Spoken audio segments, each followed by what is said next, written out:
Hello friends, welcome to Let's Crack UPSC CSE. This is me Dr. Siddharth Arora and friends, हमने अभी अभी एक नया series launch की है and that series is going to be of great advantage to all of you. Now this great advantage is why because मैं हर दिन तुम्हारे लिए 5 टफ क्वेश्चंस लेकर आऊँगा. 5 टफ क्वेश्चंस, टफ के साथ इस तरह से कोड्स डाले हुए, इसका कोई रीज़न होगा. सो 5 tough questions every day with explanations. अब होता क्या है, ऐसे बहुत सारे एमसीक्यू चैलेंजेस हो रहे हैं, बहुत सारे लोग एक्सप्लेन कर रहे हैं, बहुत सारा भरा हुआ है, यूट्यूब भरा हुआ है. You will see this on every platform. But what I want is to understand कि इन टफ क्वेश्चंस को इजी कैसे किया जाए. इन अदर वर्ड्स, ये एक्सप्लेनेशन केवल थियोरेटिकल नहीं है. मैं ऐसे तुम्हारे साथ एक्ट करूंगा as if I am sitting in the examination hall. अगर एग्जामिनेशन हॉल में ये क्वेश्चन आए तो हम उसको कैसे एड्रेस करेंगे, आई विल टीच यू. तो बेटा फेब आ गया है, जून में एग्जाम है. So I hope you understand इस टाइम पर तुम्हें बहुत मेजर प्रिपरेशन करनी है विद एमसीक्यू. और ये एमसीक्यू मेरा ही काम है तुमको, जब मैंने तुम्हें पढ़ा लिया है तो मेरा काम यहाँ तक थोड़ा ना कि तुम्हें पढ़ा दिया तुम्हारा कोर्स कंप्लीट हो गया जी, ओके अब खुद देख लेना. No, I will be with you till the last day of your preparation. और इसी तहत मैंने तुम्हारे लिए कॉन्सेप्टोलॉजी का ये चैनल भी लॉन्च किया है जिसमें मैं तुम्हें सिखाऊंगा इंटरकनेक्शन ऑफ थॉट्स. तो जहाँ तक हो सकेगा, जैसे हो सकेगा, I will try and help you achieve your AIIMS and at least try and give your self a realistic chance of passing this exam.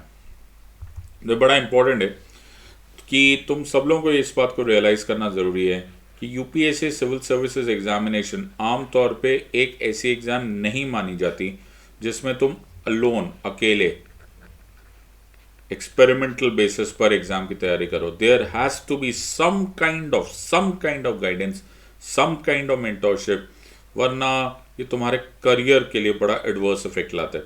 So I can share with you my 12+ years of experience in teaching students like you who are champions in the subjects but require just a little bit guidance to crack this exam.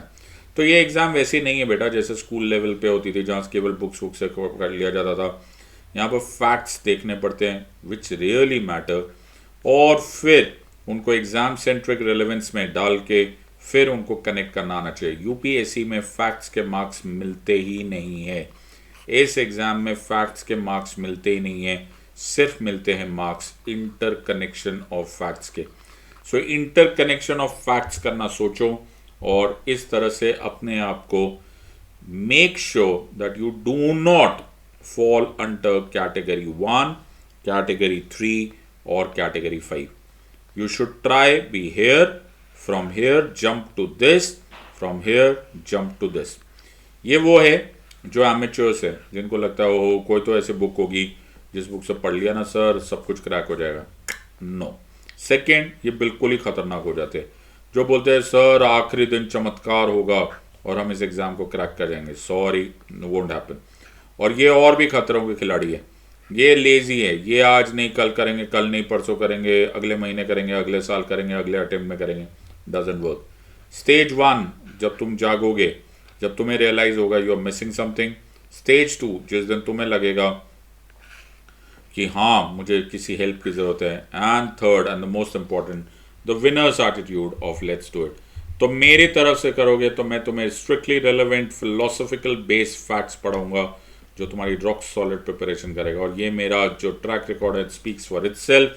I have more than 7 crore minutes on Unacademy, the author of 7 best selling books on polity, governance, IR and constitution. Last year 18 questions आए थे directly from which I proved by sharing the screenshot from my live classes, जो directly आया था. And certainly last that I am the recipient of love and respect from all my learners. जो लोग 2021 में attempt कर रहे हैं बेटा प्लीज़ इस चैनल को देखते रहो और 1 या 2 years का प्लस सब्सक्रिप्शन ले लो, तुम्हें पता चलेगा रॉक सॉलिड प्रिपरेशन होती क्या है. 2022 वाले तुम्हारे पास 2 साल से ज़्यादा, तुम बड़े किस्मत वाले हो. Okay, make sure that you take a 2 to 3 year kind of Unacademy subscription और इसके साथ साथ अपने नोट्स बनाते चले जाओ. जो लास्ट अटेम्प्टर्स है या एडवांस लर्नर्स हैं वो इस चैनल को देखते रहो and I'm sure I'll be able to help you with giving you some edge in your exam. जो लोग मेरे साथ अभी तक टेलीग्राम पे नहीं है, tinyurl.com/siddharthpolity पर आ जाओ. या फिर इस कोड को स्कैन करो. There are thousands and thousands of friends on my Telegram channel. That will be great advantage. तो तुम्हें मिलेगी डेली लाइव क्लासेस, तुम्हें मिलेगा स्ट्रक्चर्ड कोर्सेस, लाइव टेस्ट मिलेगी, अनलिमिटेड एक्सेस मिलेगा, सब कुछ एक ही प्लेटफॉर्म के अंदर. सारे best the best educators will be available. Use the code SIDLIVE SIDLIVE और तुम्हारा जो एक दुख है ना वो भी खत्म हो जाएगा कि तुम्हें जो अमाउंट है सब्सक्रिप्शन का उस पर ह्यूज 10% डिस्काउंट मिल जाएगा. चाहे प्लस क्लासेस हो चाहे आइकॉनिक क्लासेस हो, वैसे ही बहुत रीजनेबल है. लेकिन अगर तुमने मेरा कोड यूज़ किया SIDLIVE, you will get the dual advantage of one being a part of team SIDLIVE and second you will get a discount. So चाहे तुम प्लस क्लासेस लो, चाहे आइकॉनिक क्लासेस लो, चाहे optional classes low, use the code SIDLIVE and welcome. आज का quiz. Sir ये quiz में आपने tough word क्यों डाला था? मजाक किया था. टफ नाम की कोई वस्तु ही नहीं होती. क्या बात है? बिल्कुल. टफ क्या होता है? टफ वो होता है जिसका आंसर नहीं आता. और जब तुम मेरे साथ रहोगे तो मैं तुम्हें सब्जेक्ट को इतना ग्रास्प सिखा दूंगा कि ऐसा ABCD तुम्हें बड़े आराम से एलिमिनेट करना आ जाएगा. तुम्हें सब्जेक्ट इतना डिटेल में आना चाहिए, इतना डिटेल में आना चाहिए कि तुम्हें लगे वाह इतना सिंपल. ओके, फिर टफ किस चीज़ का? टफ तो हर क्वेश्चन हो सकता है, हर क्वेश्चन टफ हो सकता है जिसका तुम्हें आंसर ही नहीं आता. बट मेरा इरादा ये है पॉलिटी का मैट्रिक्स बनाओ, गवर्नेंस का मैट्रिक्स बनाओ, मेक श्योर कि तुमको सब कुछ आता हो. तो बहुत सारे ऐसे मैंने देखे हैं ओके जो स्टूडेंट्स है या इनफैक्ट बहुत सारे एजुकेटर्स भी है ओके मैंने देखा है. वो लोग बोलते हैं ये छोड़ दो, वो छोड़ दो, वो छोड़ दो, छोड़ दो. यार ऐसे सेकंड गेस मत करो भैया, ये अनप्रेडिक्टेबल सर्विस कमीशन है. कहीं कुछ आ गया ना तो स्टूडेंट्स का करियर बर्बाद हो जाएगा. So don't do that. Okay, so we at Unacademy are striving to make sure कि तुम्हें सब कुछ आए. ओके एंड मेरा इरादा यही है. तो इसी खुशी में हम स्टार्ट करते हैं. पहला क्वेश्चन स्टार्ट करने से पहले मैं तुम्हें बता देता हूँ 60 सेकेंड्स मिलेंगे. क्वेश्चन का आंसर लिखोगे तुम या तो कमेंट्स में या फिर इन योर नोटबुक. 60 सेकेंड्स बाद मैं सिर्फ एक चॉइस का आंसर नहीं दूंगा, मैं तुम्हें सेकेंड, थर्ड, फोर्थ सारे के सारे एक्सप्लेन करूंगा. So all the best, do well and come in learning mode. Gambling करने की जरूरत नहीं, हर चॉइस को सोचना और आंसर देना. Consider the following statements. The President of India is administered oath by the Vice President of India. Second statement, the Vice President of India is administered oath by the President of India. Which of the statements given above is or are correct? One only, two only, both one and two, neither one nor two. अरे मैं तुम्हें एक सूचना देना तो भूल ही गया. क्या सूचना थी? 60 सेकेंड्स देना था और उसमें से 10 सेकेंड निकल चुके. ओके, सोच समझ के आंसर दो, कोई जल्दबाजी करने की जरूरत नहीं. आंसर शुड बी करेक्ट, लेकिन सबसे इंपॉर्टेंट उसके लिए भी, उससे भी ज़्यादा ज़रूरी, आंसर शुड बी रीजनेबल. तुम्हें एग्जैक्ट रीज़न मालूम होना चाहिए. तुमको मेरी क्लास दिखाई देनी चाहिए या सुनाई देनी चाहिए. जब मैं पढ़ा रहा था तो तुमको एग्जैक्टली वो दिखना चाहिए. अगर तुमने ऐसे गेस वर्क किया तो फिर पढ़ा क्या फ़ायदा है, क्या वो मुझसे पढ़ने का. ओके, तो जो अगर एक एक्सपर्ट से पढ़ रहे हो तो you should take full advantage of that. Okay ठीक है. अब तुम्हें मैं खुशी के साथ ये बताना चाहता हूँ कि केवल 10 सेकेंड रह गए हैं. आंसर दो कमेंट्स में या नोटबुक में and get ready with answer. और यहाँ पर हो गया समय समाप्ति की घोषणा. और समय समाप्ति के साथ बहुत ही simple answer is that only the second choice is correct. और इससे पहले कि तुम इसको किसी भी तरह से कंफ्यूज करो, मैं तुम्हें पहले ही बता देता हूँ. तो ये है प्रेसिडेंट ऑफ इंडिया, बिल्कुल ठीक है बात है. ये है वाइस प्रेसिडेंट ऑफ इंडिया, ये भी बिल्कुल ठीक बात है. द प्रेसिडेंट ऑफ इंडिया को ओथ एडमिनिस्टर करते हैं the chief justice of India और इन हिज एब्सेंस द जज of the senior court supreme court, the next senior most जज of the supreme court. Vice president of India को हमेशा oath administer करते हैं प्रेसिडेंट. अब यहाँ पे भी उल्टा भी याद रखना. The president of India however resigns to the vice president of India and the vice president of India resigns to the president of India. तो यहाँ पर एक इंपॉर्टेंट बात, इसको कैटेगरी, तो यहाँ तक तो सीन्स ठीक है. यहाँ गड़बड़ हो जाती है। Okay, so very important part in this part. अब वैसे तो बिल्कुल टॉपर मटेरियल में ये भी याद रखना कि वाइस प्रेसिडेंट ऑफ इंडिया, एक बार प्रेसिडेंट साहब जब वाइस प्रेसिडेंट को रिजाइन करते हैं तो he also takes it and informs this to the speaker of the Lok Sabha. इसको जब मैं कनेक्ट करता हूँ, when I connected to my plus classes, तो हम लोग इसको बहुत अच्छे से कनेक्ट करते हैं दैट आर्टिकल 79 के अनुसार president is also a part of the parliament. तो बहुत सारी चीज़ों में हमको ये नोटिस हो जाता है कि प्रेसिडेंट साहब का पार्लियामेंट से बहुत ज़बरदस्त अटैचमेंट है। So it is very very important on this part. इससे एक और चीज़ याद रखने वाली बात होती है कि जब प्रेसिडेंट साहब की वैकेंसी हो जाती है तो vice president under article 65 the constitution will act as the acting president. लेकिन जब वाइस प्रेसिडेंट साहब की वजह से कोई कैजुअल वैकेंसी हो जाती है, so nothing like this is mention, the constitution is silent about acting president. So यहाँ पे बड़े अच्छे अच्छे क्वेश्चन सेटल हो जाते हैं और बड़े ध्यान से ना ऐसे करो, ऐसा दीवार पे ना ऐसे बना लो, एक फ्लो चार्ट बना लो। प्रेसिडेंट साहब को ओथ कौन देता है, वाइस प्रेसिडेंट साहब को ओथ कौन देता है, प्राइम मिनिस्टर को ओथ कौन देता है, मिनिस्टर्स को ओथ कौन देते हैं, क्या and so on and so fourth. फिर उनकी ओथ याद कर लो। ओके, फिर ये देख लो कि किस किस की ओथ कौन कौन से आर्टिकल्स या शेड्यूल्स में दी हुई है। फिर ये देख लो कि कौन कौन किसको रिज़ाइन करता है। एक और बना दो कि रिमूवल क्या है, रिमूवल का प्रोसीजर क्या है। सारे कॉन्स्टिट्यूशनल ऑफिसर्स का ये से कर लो। और जिन लोगों ने मेरी प्लस क्लासेस अटेंड किए तुम्हें तो ये रट गया होगा, अगर तुमने गलत किया, नहीं नहीं नहीं सर, गलत तो नहीं करा ना। I hope everyone is very very clear about this part. तो इसमें चॉइसेस वो very simple. The president of India is administered oath not by the vice president but by the chief justice of India, या फिर in his absence the next senior most जज of the supreme court. The president of India is administered oath by the president of India. तो बड़े vice president of India is administered oath by the vice president of India. तो ऐसे question ना जब तक तुम्हारी clarity नहीं होती ना तो एग्जाम में बहुत कंफ्यूजन, तो गोल गोल घूम के थोड़ा गिर जाता आदमी। नेवर माइंड, सिंपल क्वेश्चन से शुरुआत की है। अगला क्वेश्चन, गेट रेडी। ओहो, ये मेरे को लगता मेरी वजह से ये चॉइस छुप रही होगी, तो कोई बात नहीं, मैं तुम्हारे लिए चॉइसेस लिख भी देता हूँ। तो यहाँ पर जो सेकेंड चॉइस है, बी चॉइस है, वो है 2 and 4 ओनली। और जो डी चॉइस है वो है 1, 2, 3 and 4। क्योंकि ये पिक्चर विद इन पिक्चर आ रहा है ना, तो हो सकता है मेरी वीडियो की वजह से तुम्हें ये चॉइसेस छुप रही हो। अब क्वेश्चन देखते हैं। Which of the following are regarded as the main features of rule of law. Sir आपने इसको कोट अनकोट में क्यों डाला? बिकॉज रूल ऑफ लॉ कोई ऐसे ग्रामेटिकल एक्सप्रेशन नहीं है। रूल ऑफ लॉ एक टेक्निकल वर्ड है, दैट इज, मैं नहीं बताऊंगा, ओके वो मैं एक्सप्लेनेशन बताऊंगा। 1, limitations of powers. Number 2, equality before law. Number 3, principles people's responsibility to the government, liberty and civil rights. Select the correct answer using the code given below. मेरी तरफ से तुम्हें एक गिफ्ट है।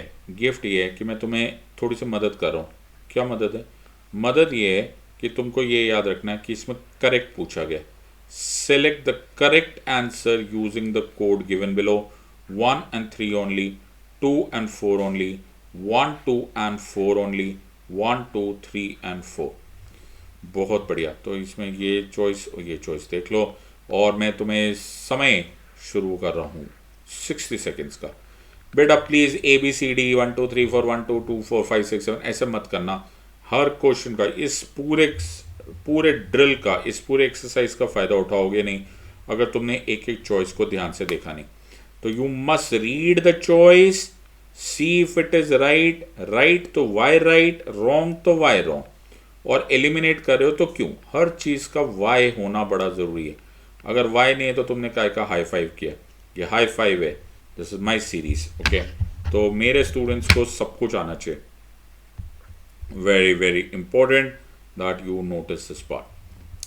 Which of the following are regarded as the main features of rule of law?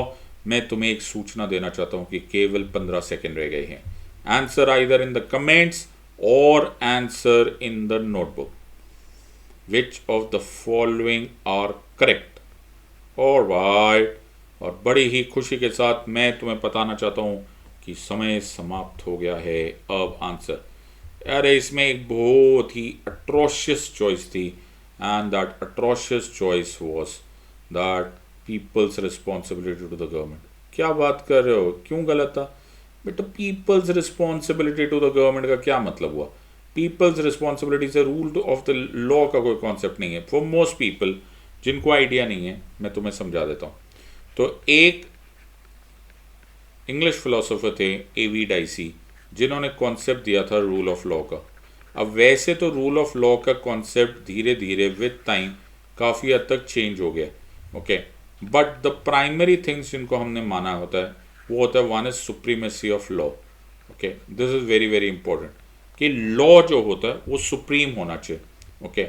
लेकिन supremacy of law का फ़ायदा क्या है? सुप्रीमेसी ऑफ लॉ का फ़ायदा ये है कि जो इंडिविजुअल्स है, ये रहा इंडिविजुअल, ये जो इंडिविजुअल है, ओके, इसको कुछ राइट्स मिलने चाहिए। लेकिन इस राइट्स का गवर्नमेंट से क्या मतलब है? गवर्नमेंट के पास इन राइट्स की वजह से एक लिमिटेशंस हो जाती है कि आप सब कुछ कर सकते हो लेकिन इन राइट्स को नहीं लेकर जा सकते। तो एक्चुअली अगर तुम यूपीएससी का एक एग्जाम का क्वेश्चन देखो तो एक बड़ा अच्छा क्वेश्चन आया था, a constitutional government means what? A constitutional government is nothing else but a limited government. तो ये तो है ही। दूसरी बात है जो हमने आर्टिकल 14 में देखा है, equality before law and equal protection of law. तो इक्वालिटी बिफोर लॉ एक इंग्लिश लॉ का कॉन्सेप्ट है। तो जिन लोगों ने मेरे से क्लासेस में अटेंड किया हो तुम्हें तो याद आ रहा होगा, ओके। तो हमने बहुत सारी कहानी बताई थी कि इंग्लिश लॉ कॉन्सेप्ट है, फिर इक्वल प्रोटेक्शन ऑफ लॉज है। इक्वल प्रोटेक्शन ऑफ लॉज जो है वो अमेरिकन कॉन्सेप्ट है, it is a positive concept. Equality before law is a negative concept. And last is predominance of legal spirit. तो ये predominance of legal spirit ये आम तौर पे, again and again I am telling you, आम तौर पे this is understood as A.V. Dicey's rule of law. लेकिन over the period as I have told you, हर कंट्री ने इस कॉन्सेप्ट को अलग अलग अडॉप्ट किया। तो अगर हम ब्रिटिश पॉलिटी समझेंगे या इंग्लैंड को देखेंगे तो वहाँ पर rule of law is a very integral part of the government system. और अगर हम US या फिर अमेरिकन सिस्टम देखेंगे तो वो सेपरेशन ऑफ पावर्स पर चलाते। इंडिया ने दोनों के अपने अपने मॉडल्स लिए और थोड़ा सा यहाँ से थोड़ा सा यहाँ से मिक्स करके हमारे पास है। लेकिन इंपॉर्टेंट बात यह कि ना तो हमने A.V. डाइसी का रूल ऑफ लॉ का concept as it is adopt किया, ना हमने सेपरेशन ऑफ पावर्स को एज इट इज अडॉप्ट किया। दोनों में हमने अपना इंडियन तड़का मारा है, variation according to India. So जो लोग ये बात बोलते हैं कि हमारा जो कॉन्स्टिट्यूशन है वो कॉपी पेस्ट है या कॉपीड है, बेटा तुमने कॉन्स्टिट्यूशन पढ़ा ही नहीं, क्या बात करें। ऐसा डॉक्टर अम्बेडकर ने लिखा था, द ग्रेटेस्ट जीनियस बॉर्न। उन्होंने बहुत सारे कॉन्सेप्ट्स लिए लेकिन उनको चेंज किया, अडाप्ट किया टू इंडिया। ओ, क्रिटिसाइज करने से पहले समझ तो लो उस महान आदमी की creation. So we are very very blessed that Dr. Ambedkar ever lived with us and he is the founding father of our constitution. तो समझ गए होंगे? अरे वाह, अगला question. If the president of India exercises his power as provided under Article 356 of the Constitution in respect of a particular state, then choice number 1, the High Court of the state is suspended. Choice number 2, the powers of the legislature of the state shall be exercisable by or under the authority of the parliament. C, Article 19 is suspended in that state. D, the president can make laws relating to that state. शांत स्वभाव, बिल्कुल शांत, बिल्कुल inner peace में आ जाना, okay. शांत, बिल्कुल मन शांत करके 60 सेकेंड्स में एक एक चॉइस को ध्यान से पढ़ो और फिर आंसर देना। If you're writing or answering any choice, make sure that you know why it is right and why it is wrong. सबसे important दोस्त तुम्हारा why, आज का दोस्त why. All right. If the President of India exercises power as provided under Article 3, then A, the High Court of the state is suspended. Number B, the powers of the legislature of that state shall be exercisable by or under the authority of the parliament. C, Article 19 is suspended in that state. D, the president can make laws relating to that state. बहुत ही बढ़िया sir. 60 seconds होने में अभी कितना समय बाकी रहा बेटा? आधा समय हो गया है, आधा समय बाकी है। Plot important point is please answer why. Don't write A B C D only, make sure that you know why. इस एक्सरसाइज का, इस वीडियो का एक ही पर्पस है, that you should know why. तो आंसर भी दो और वाई भी बताओ। Okay. If the president of India exercises power under article 356, और इसी के साथ मैं समय समाप्ति की घोषणा करता हूं। All right, here goes the answer. क्या बात कर रहे हो सर? हमको लगा था high court of the state is suspended. ना मेरे बच्चे, अब जो मैं तुम्हें बता रहा हूं उसको ध्यान से सुनो। आर्टिकल 356 में, अरे by the way, I hope सब लोगों को आइडिया है कि नहीं, article 356 deals with presidents rule. अब ये जब प्रेसिडेंट्स रूल है ना बेटा, इसमें सबसे पहले एक को बचा लो। किसको बचा लेना? अरे एक को बिल्कुल बचा लो, एक को बिल्कुल हटा दो। किसको? इसको सिटीजन से कोई लेना देना नहीं है। किससे नहीं लेना देना? सिटीजन से। देखो ये स्माइल कर रहा है, और सिटीजन तेरे पर कोई नहीं अफेक्ट होने वाला। क्या बात कर रहा है तू? बिंदास रहे। सिटीजन को, इंडिविजुअल को कोई लेना देना नहीं है। ये जो रिश्ता है, ओके, ये रिश्ता सिर्फ union as well as state के बीच में। ओ, और ये दोनों गवर्नमेंट्स का लेना देना है। ओके, इसमें कोई भी टेंशन हमें सिटीजन को नहीं। एक और चीज, क्या? इसमें कोई भी टेंशन या कोई भी रिलेशनशिप जुडिशरी का कोई लेना देना नहीं। क्या बात करो? Yes, judiciary has got no affect, और rather there will be no affect of article 356। अब अगर सिटीजन को इफेक्ट नहीं हो रहा है सर, अगर सिटीजन को इफेक्ट नहीं हो रहा है तो फंडामेंटल राइट को भी नहीं इफेक्ट होगा, बिल्कुल नहीं होगा। और फंडामेंटल राइट को इफेक्ट नहीं होगा तो आर्टिकल 19 को भी इफेक्ट नहीं होगा, बिल्कुल। और जुडिशरी को नहीं इफेक्ट हुआ तो हाई कोर्ट को भी नहीं सस्पेंड कर सकता। बिल्कुल सही बात है। इससे क्या फर्क पड़ा है सर? ये क्यों पढ़ा है? अरे ये इसलिए पढ़ा रहा हूँ क्योंकि जो नादान परिंदे कॉन्स्टिट्यूशन को नहीं समझते, जो पॉलिटी को नहीं समझते, उनको इस तरह से रिजेक्ट करना नहीं आता। High court of the state is suspended, wrong. Judiciary effect ही नहीं होती। ओहो, article 19 is suspended, wrong. Individual को इफेक्ट ही नहीं होता। ऐसे पढ़ते हैं मेरे बच्चे पॉलिटी, ऐसे पढ़ते हैं। अच्छा, अरे सर फिर भी दो रह गए, दो तो है, उनको कैसे बचाओगे? हाँ बेटा, वो एक रूल है। रूल ये है कि एग्जीक्यूटिव एग्जीक्यूटिव का काम करता है, लेजिस्लेटिव लेजिस्लेटिव का काम करता है। मतलब प्रेसिडेंट साहब क्यों लॉज बनाएंगे? ओ, प्रेसिडेंट साहब तो एग्जीक्यूटिव है, बिल्कुल सही बात है। वो लेजिस्लेटिव का काम क्यों करेंगे? तो power of legislature of the state कौन करेगा? सर लेजिस्लेचर का काम लेजिस्लेचर करता है। वाह बेटा, तुम तो टॉप कर गए। बताओ अब तुम लोगों को होश आया कि नहीं आया कि जब तुम एक सब्जेक्ट एक्सपर्ट से पढ़ते हो तो तुम्हारे मुंह से निकलता है आहा। क्या मुश्किल था? पढ़ाने वाला होना चाहिए, पढ़ने वाला होना चाहिए। So very important opportunity that you study.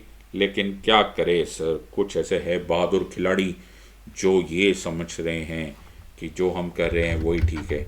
नहीं बेटा, गड़बड़ हो जाएगी, एग्जाम में गड़बड़ हो जाएगी माय फ्रेंड्स। अभी भी देर नहीं हुई है, अपना करियर को साल्वेज करो और स्टडी। Okay, very good. आगे देखते हैं अगला क्वेश्चन। With reference to the parliament of India, which of the following parliamentary committees is responsible to review the annual report of the CAG? Committee on Public Undertaking, Committee on Subordinate Legislation, Public Accounts Committee या Business Advisory Committee?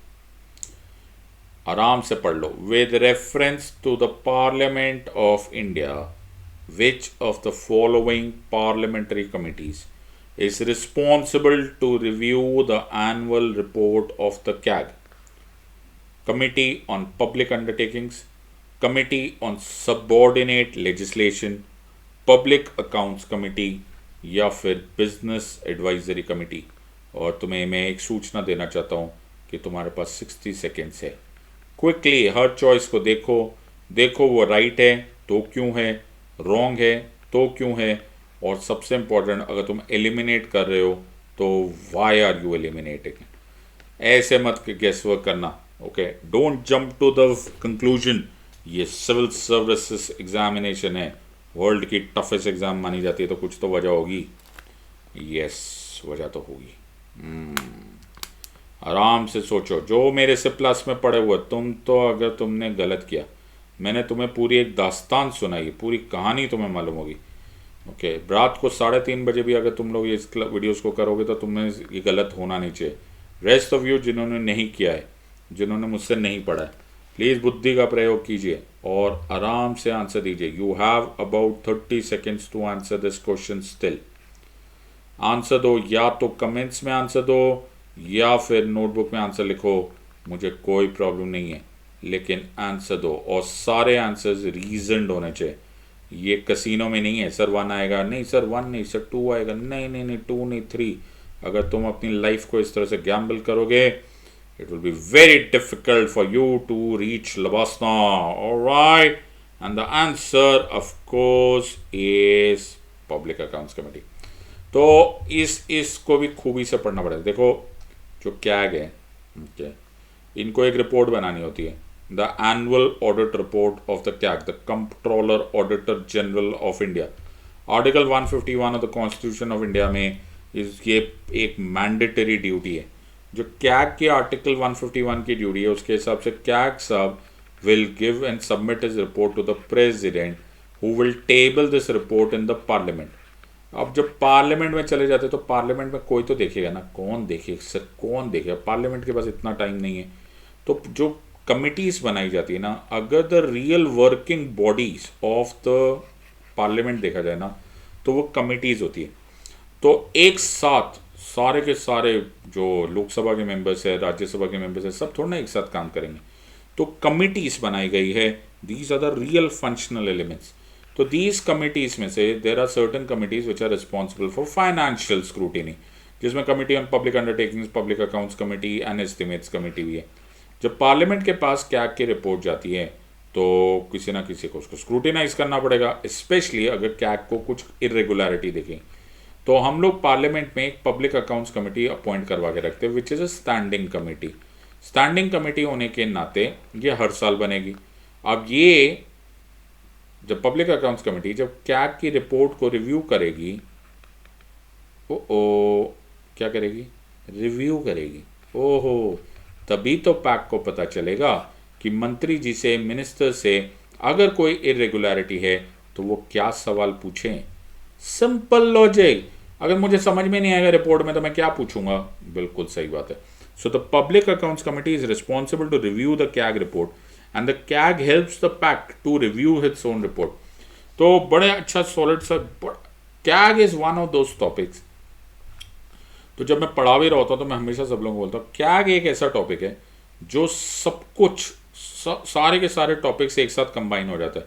सो CAG खुद एक executive है, लेकिन बड़ा ही respect, अलग ही position पे। Article 148 to 151 of the constitution deals with CAG. पता हो 148, 149, 150, 151। यार सोच के देखा, कैग साहब 4 आर्टिकल्स ऑफ द कॉन्स्टिट्यूशन एक ही ऑफिस से डील कर रहे, तो कुछ तो मेजर ही होगा। बिल्कुल सही बात है। और दूसरी बात है, CAG is responsible to keep an eye on the financial powers of the Lok Sabha और अदर द गवर्नमेंट। और फाइनेंशियल पावर्स सबसे स्ट्रॉन्ग पावर्स होती है, मनी रिलेटेड पावर्स। तो अगर तुम्हें क्वेश्चन आएगा तो public accounts committee is the one which will be responsible to review the CAG report. अगर उनको कुछ गड़बड़ लगे तो they will ask for the appointment of JPC investigation. और अगर सब कुछ ठीक हुआ तो कोई बात नहीं, कंटिन्यू लिविंग लाइफ। तो I hope you very simple question, लेकिन इसमें कोई इफ्स एंड बट्स नहीं होगा अगर तुम्हें सब्जेक्ट पूरा आता होगा। That brings us to the next question. बिल्कुल ध्यान से get ready. Consider the following statements. Okay, ध्यान से। Number 1, the parliament of India can place a particular law in the 9th schedule of the constitution of India. Number 2, validity of a law placed in the 9th schedule cannot be examined by any court and no judgment can be made on it. Which of the given statements is or are correct? Correct पूछा गया। अब देखो, मैं अभी initial stages में ना, वैसे तो मैं रोज ही आऊँगा, लेकिन मैं इनिशियल स्टेजेस में तुमको ये सारे के सारे वो बता रहा हूँ कि करेक्ट पूछ रहे इनकरेक्ट, ये आदत बना लेना। One only, two only, both one and two, neither one not two. Okay, बहुत ध्यान से। और इसी तरह से मैं तुम्हें एक सूचना दे रहा हूँ कि तुम्हें मिलेंगे 60 seconds to answer this question. 60 seconds बहुत होते हैं। अगर क्वेश्चन का आंसर आता है तो बहुत होते हैं, और नहीं आता तो जी गलती होने वाला है। बिल्कुल सही बात है। The Parliament of India can place a particular law in the 9th schedule of the Constitution of India. To the validity of a law placed in the 9th schedule cannot be examined by any court and no judgment can be made on it. Which of the statements given above is or are correct? मेरी सिर्फ तुमसे यही दरख्वास्त है, दरख्वास्त ये है कि प्लीज आंसर देना, लेकिन वाई के साथ देना। You must know everything. मैंने बहुत सारे लोगों को देखा है, वो they don't like starting a subject holistically. वो सोचते हैं कि मैकेनिकली याद हो जाएगा, ये पॉइंट इधर भी याद हो जाएगा, वो पॉइंट इधर भी। ऐसा नहीं होता। सब्जेक्ट एज अ होल ही समझ में आ सकता है, इसी को बोला जाता है मैट्रिक्स। इसीलिए मैं गारंटी से बोल सकता हूँ, देखो मुझे पता भी नहीं है, लेकिन जो स्टूडेंट्स ने मुझसे प्लस क्लासेस में देखा है, वो चाह के नहीं ये क्वेश्चन गलत कर सकते। ये क्या, इनमें से कोई भी क्वेश्चन नहीं गलत कर सकता। तो मैं खुद ही इनको कंफ्यूज कराने के लिए अभी नामुमकिन हो गया है। और इसी तरह से मैं समय समाप्ति की घोषणा करता हूँ। आई hope you have answered the question. Answer of course is one only. क्या बात कर सर, कैसी बात है, ये बड़ा विचित्र आंसर है। क्या मतलब विचित्र आंसर कैसे? कि बेटा फर्स्ट कॉन्स्टिट्यूशनल अमेंडमेंट एक्ट 1951 में हमने एक 9th शेड्यूल बनवाया था, एक्चुअली पार्लियामेंट ने बनाया था। तो 9th शेड्यूल जब होता है उसमें अगर आप कोई लॉ डाल दो तो वो कोर्ट्स उनको देख नहीं सकता। तो अगर पार्लियामेंट ने कोई लॉ बनाया और उसको 9th शेड्यूल में डाल दिया तो कोर्ट्स उनको देख नहीं सकते। कोर्ट्स उनको देख नहीं सकते तो उनकी कोई जजमेंट उस पर पास भी नहीं कर सकते, वो उनको नल एंड वॉइड डिक्लेयर ही नहीं कर सकता। सर यही तो हम बता रहे थे। क्या बता रहे थे? कि आपने आंसर गलत दिए थे। क्या गलत दे दिया? या देखो देखो क्या आंसर दे दिया आपने, यही लिखा था सर, देखो आपकी बात आप ही को पकड़ते हैं हम। देखो देखो आपने गलत बता दिया। क्या बता दिया? The parliament of India can place a particular law in the 9th schedule of the constitution, ये करेक्ट स्टेटमेंट है। और validity of a law place in the 9th schedule can not be examined by any court and no judgment can be made on it. अभी अभी आपने खुद ही बोला, confession किया sir आपने, confection, you are over, game is over. अभी तो आपने बताया कि once the law is put in the 9th schedule no court can see it and there can not be any judgment. तो ये भी तो करेक्ट स्टेटमेंट है। हाँ बेटा, ये करेक्ट स्टेटमेंट होती अगर Waman Rao case and the I R. Coelho case ना होता। I R. Coelho case of 2007, I R. Coelho, late I R. Coelho was the state of Tamil Nadu case में सुप्रीम कोर्ट ने बोला ऐसा तोड़ना है। Okay, there cannot be a blanket protection to all the laws that are put in the 9th schedule. हाँ, those laws, I hope सबको याद आ रहा होगा, retrospective application of constitutional law, those laws which are placed in the 9th schedule prior to 24th April 1973, they are certainly protected from judicial review. But after that, they are certainly not protected under judicial review, because judicial review on 24th April 1973, the judgment of Keshavananda Bharati versus state of Kerala के बाद judicial review बन गया basic structure of the constitution of India. और dear parliament, तुम कुछ भी लेकर जा सकते हो, लेकिन basic structure of the constitution of India नहीं लेकर जा सकते। तो अगर ये क्वेश्चन आई.आर. कोएलो केस या उससे पहले एक्चुअली वामन राव केस से भी पहले आया होता तो मुझे मजबूरी में ये दोनों आंसर करेक्ट मानने पड़ते। लेकिन पॉलिटी एक डायनामिक सब्जेक्ट है। Supreme court is always interpreting the constitution because constitution एक living breathing document है। तो आज की डेट में ये क्वेश्चन का ये चॉइस रॉन्ग माना जाएगा, बिकॉज ऐसा नहीं है दैट कोई भी लॉ जो 9th शेड्यूल में है उसको आप देख ही नहीं सकते। ये दिन गए, वो साल दूसरा था, ये साल दूसरा है। आई होप एवरीवन हैज अंडरस्टूड। तो ये आई.आर. कोएलो केस पढ़ लो, वामन राव केस कर लो, उससे पहले Minerva mills, Keshavananda Bharti, Golaknath, Sajjan Singh and Shankari Prasad cases कर लो। बहुत important part, basic structure doctrine. और जो लोग मुझसे प्लस क्लास में पढ़े, कृपा करके रिवाइज कर लीजिए। अगर इसमें कुछ गलत हुआ और मुझे पता चला तो बहुत बुरा होगा।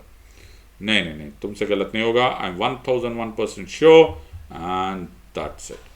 तो आज के 5 questions, I hope you will take full advantage of that. लेकिन ऐसा नहीं होने वाला है, ऐसा नहीं है कि वीडियो बंद करो वो जी हो गया जी आज 5 क्वेश्चन हो गए ना। मैंने तुम्हें एक्सप्लेन भी किया है। I am taking pains for you, make sure that you take pains for yourself. Revise revise revise, हर क्वेश्चन लिखो, राइट इट डाउन कि कब तुमने गलत किया तो क्यों गलत किया, राइट था तो क्यों right. It should become a part of your living memory. ऐसे पढ़ते हैं पॉलिटी। सो अभी भी देर नहीं हुई है माय फ्रेंड्स। अगर तुम्हें लगता है कि तुम अकेले कर लोगे, थोड़ा मुश्किल हो जाएगा, why not take help when it is available and at that too at a very reasonable price. Use my code SIDLIVE SIDLIV, ये मेरा कोड है। जैसे तुम इस कोड को यूज करोगे तुम्हें इमीडिएट डिस्काउंट मिल जाएगा and you welcome to team SIDLIVE। So thank you very much. I will see you soon, and in the words of Unacademy, let's crack it. Thank you, God bless, and Jai Hind.